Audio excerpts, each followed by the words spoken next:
these other great men. And that's when, for me, I start to realize that he really had more to offer. You have a twin sister, right? I do. And identical. what's that relationship like?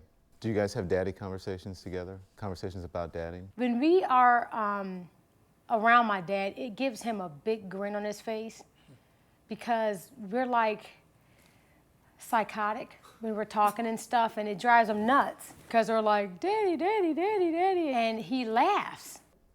When you think, same thing with your family, and I've seen pictures of you with your family sitting around the living room, what have you, what are those moments that you remember most about your dad and being with your mom and your family?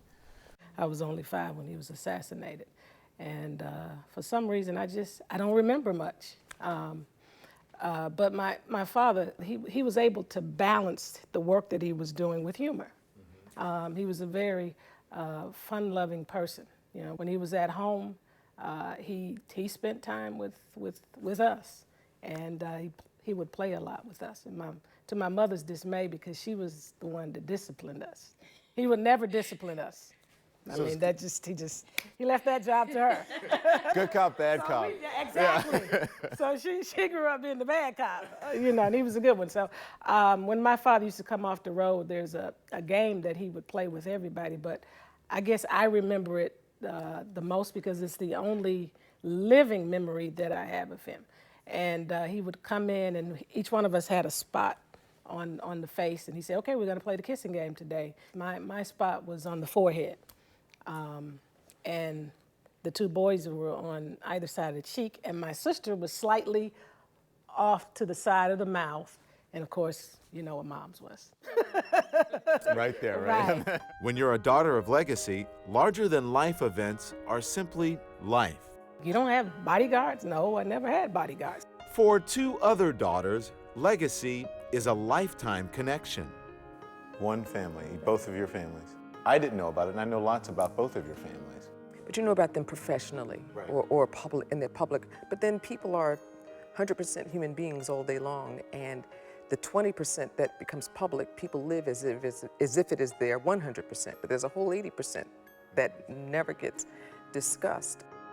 Private lives and the public domain when Daughters of Legacy return.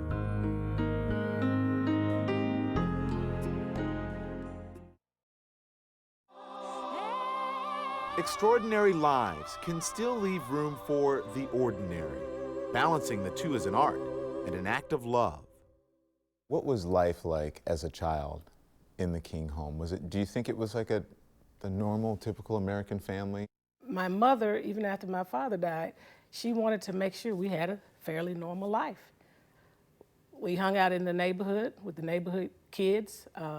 You know, we didn't have, people meet me now and they're like, you don't have bodyguards? No, I never had bodyguards. There was only one time when I had a bodyguard, and that's when James Earl Ray had escaped from prison. But that's the only time that I ever remember anybody being around.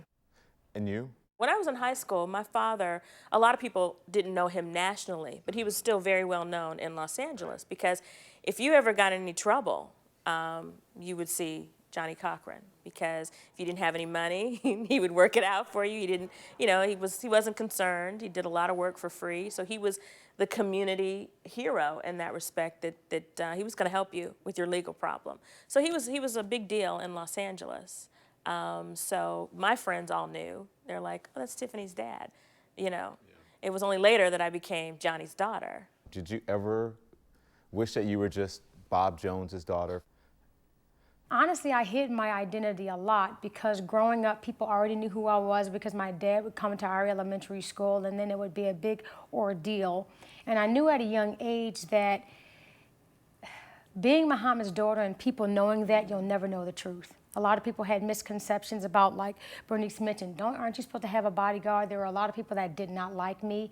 There were even people whose dad was for the war and didn't like my dad. Mm-hmm.